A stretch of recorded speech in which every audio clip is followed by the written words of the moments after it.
অসম টেটলৈ আপোনালোক সকলোকে স্বাগতম। আমাৰ সিলেবাছত আছে ডক্টৰ ভৱেন্দ্ৰনাথ শইকীয়া। গতিকে ডক্টৰ ভৱেন্দ্ৰনাথ শইকীয়াৰ কৰ্মজীৱন ও ৰচনাৱলী সম্পৰ্কে আমি ইয়াত বিস্তাৰিতভাৱে আলোচনা কৰিম। আপোনালোকে মনোযোগৰ সৈতে চাই থাকিব, সাবস্ক্ৰাইব কৰিব আৰু লগতে বেল আইকনটো দবাই দিব। ডক্টৰ ভৱেন্দ্ৰনাথ শইকীয়া, তেখেতৰ জন্ম হয় 1932 চনৰ 20 ফেব্ৰুৱাৰী নগাঁও। তেখেতৰ মৃত্যু হয় 2030 চনৰ 13 আগষ্ট গুৱাহাটীত। তেখেতে বিভিন্ন ছদ্মনামেৰে লিখা মেলা কৰিছিলে। তেখেতৰ ছদ্মনামসমূহ আছিলে প্ৰহৰী, সত্যপ্ৰিয় পাঠক, সঞ্জয় ইত্যাদি। তেখেতৰ পিতৃ আছিল বিদুৰ কুমাৰ শইকীয়া, মাতৃ আছিল চম্পাবলা শইকীয়া। তেখেতৰ পত্নী আছিলে প্ৰীতি শইকীয়া। মনত ৰাখিব, জন্ম 1932 20 ফেব্ৰুৱাৰী নগাঁও, মৃত্যু 2003 13 আগষ্ট গুৱাহাটীত। ছদ্মনাম প্ৰহৰী, সত্যপ্ৰিয় পাঠক, সঞ্জয় ইত্যাদি। পিতৃ বিদুৰ শইকীয়া। শ্ৰীমন্ত শংকৰদেৱ কলাক্ষেত্ৰৰ উপসভাপতি আছিল তেখেতক 2001 চনত পদ্মশ্ৰী সন্মান প্ৰদান কৰা হয় আৰু সেই একেটা চনতে অৰ্থাৎ 2001 চনতে তেখেতক ডিলিট সন্মান প্ৰদান কৰা হয়। তেখেত 1998 চনত শ্ৰীমন্ত শংকৰদেৱ বঁটা লাভ কৰে। তেখেত হৈছে প্ৰথম অসম প্ৰশাসন পৰিষদৰ বঁটাপ্ৰাপ্ত ব্যক্তি। তেখেতক 1999 চনত সুৰেন্দ্ৰনাথ পল বঁটা প্ৰদান কৰা হয়। 1978 পৰা 81 চনলৈকে তেখেত ৰেলৱে ছাৰ্ভিচ কমিশ্যনৰ অধ্যক্ষ হিচাপে কাৰ্যনিৰ্বাহ কৰে। 1972 পৰা 1976 চনলৈ তেখেত সংগীত নাটক একাডেমীৰ সদস্য হৈ আছিলে। মনত ৰাখিব, শ্ৰীমন্ত শংকৰদেৱ কলাক্ষেত্ৰৰ উপসভাপতি, পদ্মশ্ৰী সন্মান আৰু ডিলিট সন্মান পায় 2001 চনত। তেখেত অধ্যয়ন কৰিছিলে নগাঁও গভৰ্ণমেণ্ট হাইস্কুলত আৰু তাৰ পৰাই তেখেতে ষ্টাৰ মাৰ্ক সহ মেট্ৰিক পৰীক্ষাত উত্তীৰ্ণ হয়। পাছলৈ তেখেতে কলিকতা বিশ্ববিদ্যালয়ত অধ্যয়ন কৰিবলৈ যায়। তেখেত শিৱসাগৰ কলেজৰ প্ৰবক্তা আছিলে। লণ্ডন বিশ্ববিদ্যালয়ৰ পৰা তেখেতে পদাৰ্থ বিজ্ঞান বিভাগ অৰ্থাৎ ফিজিক্সত ডক্টৰেট ডিগ্ৰী লাভ কৰে। তেখেতৰ একমাত্ৰ শিশু অনুষ্ঠান আছিল আৰোহণ। মনত ৰাখিব, তেখেত ফিজিক্সৰ ডক্টৰেট আছিল। তেখেতৰ একমাত্ৰ শিশু অনুষ্ঠানটো আছিল আৰোহণ। তেখেতৰ আলোচনী সফুৰাখন হৈছে শিশু আলোচনী। উদয়, গল্প জীৱনৰ পাতনি মেলে উদয় আলোচনীৰ পৰা। প্ৰান্তিক, তেখেতৰ প্ৰান্তিকটো হৈছে পকেকী আলোচনী। তেখেতৰ উপন্যাস অন্তৰীক্ষণত নাৰী চৰিত্ৰ মেনেকা আছে। মৰমৰ দেউতা 1909 চনত প্ৰকাশিত আৰু এই মৰমৰ দেউতা হৈছে শিশু উপন্যাস। আতংকৰ শেষত ডিটেক্টিভ এখন উপন্যাস। ৰম্যভূমি আন এখন তেখেতৰ উপন্যাস। মনত ৰাখিব, আলোচনী আছিল সফুৰা, উদয়, প্ৰান্তিক।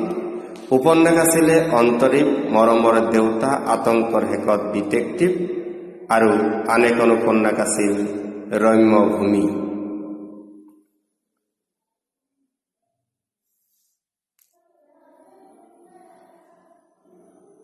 তেখেতৰ চলচ্চিত্ৰ অৰ্থাৎ বোলছবিসমূহ হৈছে সন্ধাৰাগ 1977 চনত প্ৰকাশিত,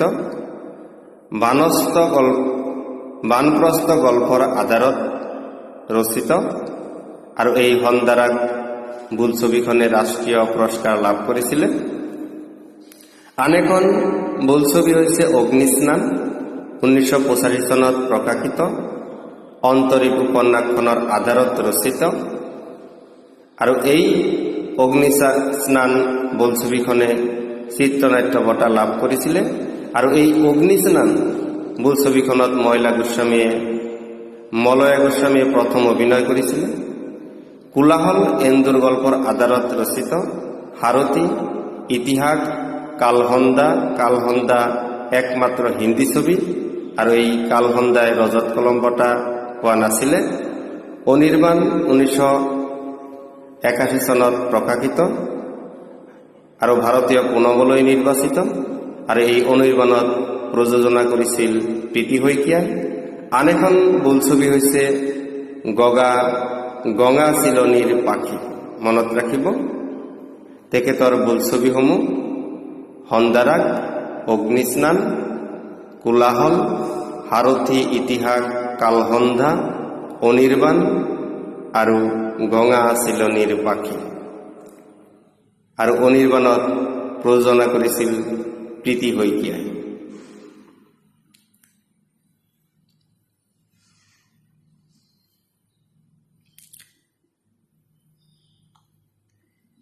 ৰজত কলম বঁটা প্ৰাপ্ত তেখেতৰ চলচ্চিত্ৰসমূহ হৈছে হন্ধাৰা, অনিৰ্বাণ, অগ্নিস্নান, কোলাহল, সাৰথী, আৱৰ্তন, ইতিহাস।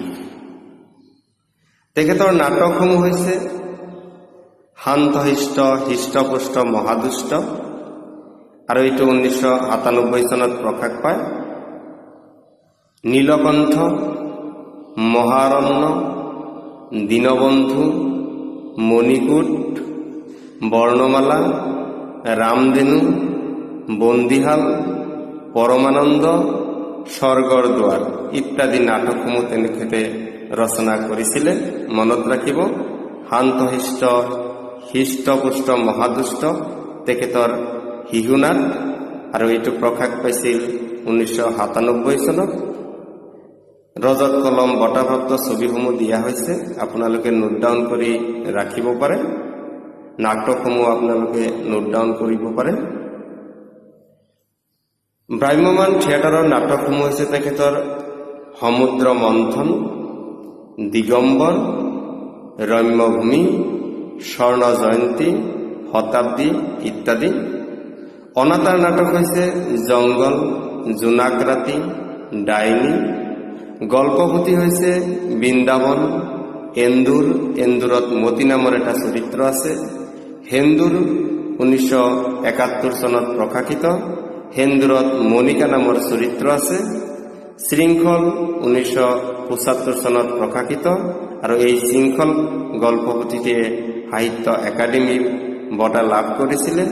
মনত ৰাখিব, ভ্ৰাম্যমান থিয়েটাৰৰ নাটক তেখেতে ৰচনা কৰিছিলে, আৰু তেখেতে আবাহন থিয়েটাৰৰ বাবে বিশেষকৈ নাটসমূহ ৰচনা কৰিছিলে।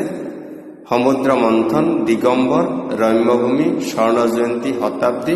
অনাতাঁৰ নাটক জংগল, জোনাক ৰাতি, ডাইনী।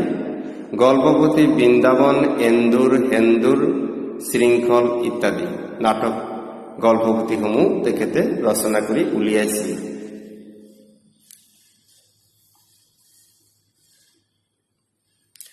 তেখেতৰ গল্প আছিল দুৰাহাপত জানকী নামৰ এটা চৰিত্ৰ আছে। বাদুলিত লিচুৰ কথা উল্লেখ আছে। তেখেতৰ চুটি গল্প হৈছে প্ৰহৰী, 1963 চনত প্ৰকাশিত। সৎকাৰত উপমা নামৰ এটা চৰিত্ৰ আছে। গহ্বৰ চুটি গল্পটো 1969 চনত প্ৰকাশিত। উপকণ্ঠ, আকাশ, তৰংগ, বৃন্দাবন ইত্যাদি চুটি গল্পসমূহ ৰচনা কৰিছিলে। তেখেতৰ আত্মজীৱনী হৈছে জীৱন বৃত্ত, জীৱন ৰেখা, মোৰ শৈশৱ আৰু মোৰ কৈশোৰ। মনত ৰাখিব, তেখেতৰ গল্প আছিলে দুৰাহাপ, বাদুলি। চুটি গল্প আছিলে প্ৰহৰী, সৎকাৰ, গহ্বৰ 1969 চনত প্ৰকাশিত। উপকণ্ঠ, আকাশ, তৰংগ, বৃন্দাবন ইত্যাদি। আত্মজীৱনী আছিল জীৱন বৃত্তি, জীৱন ৰেখা, আৰু আন এখন আত্মজীৱনী আছিল মোৰ শৈশৱ, মোৰ কৈশোৰ। ধন্যবাদ।